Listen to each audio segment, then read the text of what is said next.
Hello लोगोफोर खुलुमबाय नोंथांमोनखौ आंनि गोसो गोरबोजों आरो गोदान भिडिअ नोंथांमोनखौ बरायबाय गिबियावनो गोदान मागो दमासिनि नोंथांमोनखौ आंनि गोसो गोरबोजों बावहरनाय जाबाय। दिनै जों गामियाव रायजोनि अमा बुथारगोन माने जों बोसोरफ्रामबो मागो दमासियाव जों गामियाव रायजोयैनो ज' बायनानै माने अमा बुथारनो आरो बेखौ रानै हरजोबो आरो दा आं बेहायनो थांनो नागिरदों एसे गोदानाय मानायफोरखौ नायनोसै दे होमबा भिडिअखौ जागायजेननोसै लेट्स गो।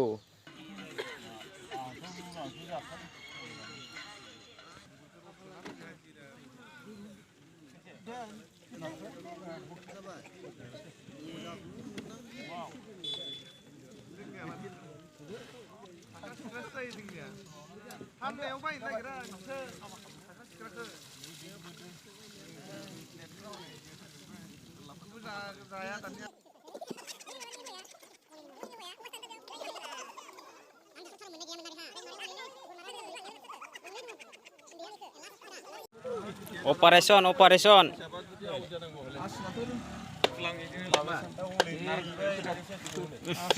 मोनामदावबायलै बोसोरफ्रामबो जों गामियाव बिदिनो रायजोयैनो ज' अमा बायलायनानै गोदालायनानै बिदिनो न' राननानै हरो माने मागो दमासिनि नामाव बोसोरफ्रामबो बिदिनो बुथारना जाखायो आरो जों गामियाव अमाया मानै सावदों मानै बुथारदों। जों गामियाव बिदिनो अमा जानो थाखायनो बोसोरफ्रामबो माइबो गायो माइ गायनायजों बिदिनो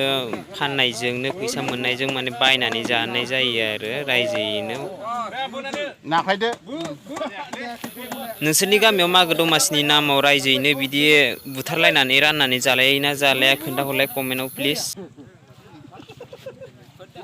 आरो पुस मासनि जोबथा खालार खालिनो जोंनि रायजोनि गोदान बे बिबानगिरिफोरा फुराना बिबानगिरिफोरा बडि चेन्ज जायो आरो माने बिबान नागारनाय जायो आरो ओमफ्राय लटारि बायदि गेलेनाय जायो खिन्थु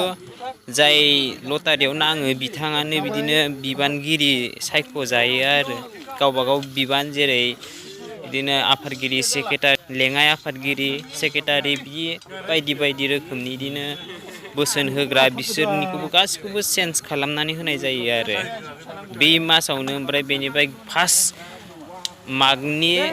1 अक्ट'निफ्राय बिथांमोना जाय बिबान गोदान लादों बिथांमोना बे रायजोखौ सामलायनाय जायो आरो जों गामियाव दा बिदिनो सोलिगासिनो दङ।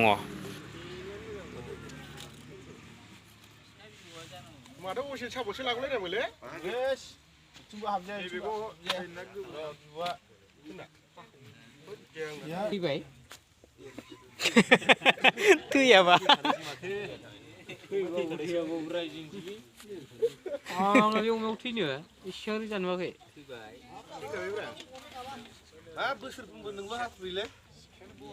गैयाबाबो नैबेयावहाय 65 बेयाव 60 बैयाव 80 814 1 कुइन्टेल 40 केजि ए बिफा गोदाग्रासो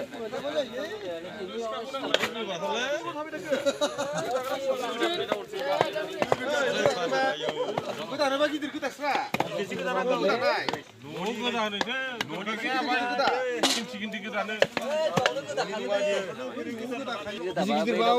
बे हाराफ्रा सोरबाबा रग थांगोन बांद्राय गिदिरलाय माथो गोदानो न'आव फिस मोननैसो माथो बैसो गाद्रे डाइरेक्ट थुब्ला खाखुरुजों बैसो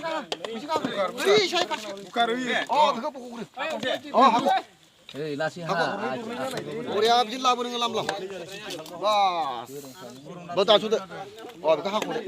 थल्ल' गबाय माना सिन्था गैला नोङो लांदोबो बरिया खामानि मावबाय नोङो रोंदोंब्रा बिदियावसो थाब जायो बेखौ हाख'बाय जेबो गैला आरो सेर हास'दोल' बास बैखौ बख'दो दानिया मैखुनखौ हास'दो हमनानै बारा मोजां नङा सियालाय दं दंनाया आख्लाबो दं हिमालय दं एखि जादा खिबो दंमोन लान्दा हास'दो दिजों थांफारै हास'दो सेर लायनो सोरना आं मोजां नङालाय दुरुङा मोजां नङा गोजौ गायसो दरनैसो मोनलाङोब्ला नों सेर गारमाखौ हास' गोजौ गायसो होनबाय दुरुङा मोजां नङा हास' जेबो जाया जेबो गैया गिदिर दा फारला गिदिरमोन वा जाबाय दानिया गोदनाखौ हास'दो दानिया फारला गिदिर होदो थुफ्र' फारलाया बेखौसो नांगौ फारलासो नांगौ फारलासो नांगौ आसि बै थैया एसे नारजोब बैयाव हनै मोदोमनि थैया नारनानै फुखांलाय बैखौ हास'दो खमा गैलाना नै एवथारनांसिगोन दिनै गुमै मालाय खुगायाव हाबनायखौसो गोदानो हाया ना औ हाया ओंखायनो दानखौल' होखादो बे दाखोनाखौ बख'ना लानो मावनो सानबा बहाथ' बोराय बोराय मावनायखौ जाबाय थागौ सिलिंबाय हनै जायो रायजो जानाया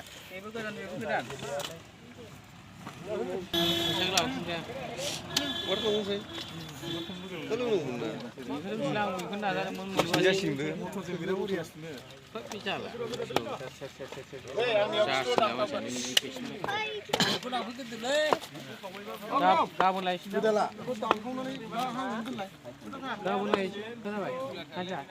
गाबोन लायसै ओइथिं खालि थारलाय गारना हर बिदिनो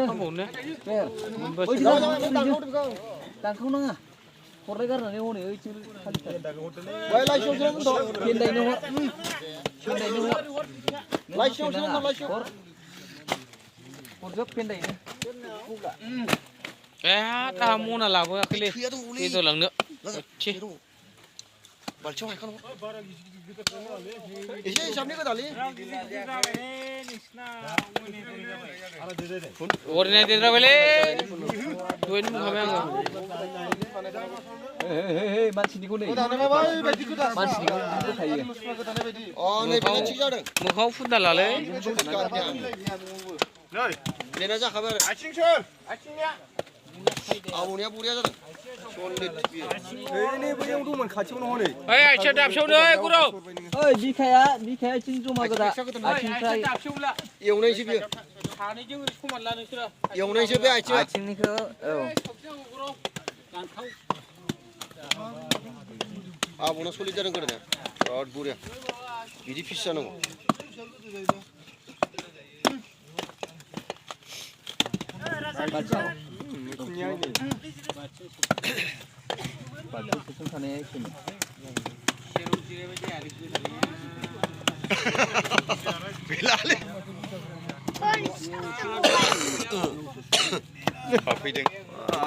मैखुन मानि गामिना मालाय अमा बेफारि गामि समल' नांगोन ना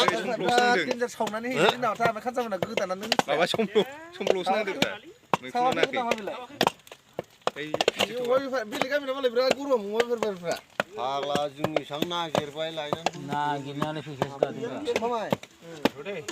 मासे जादोंबा मासे जादों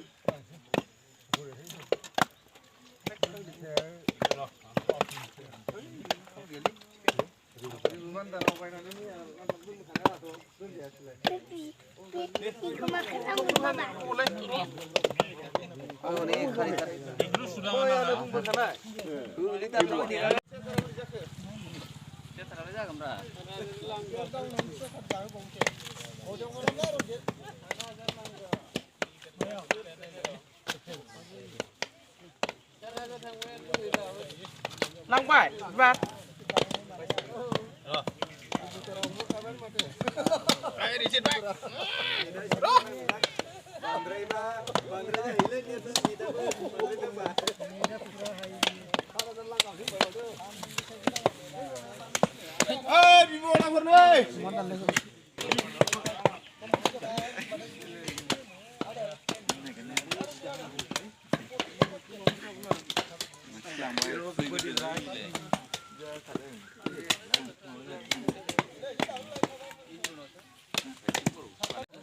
Sekarang ini ya,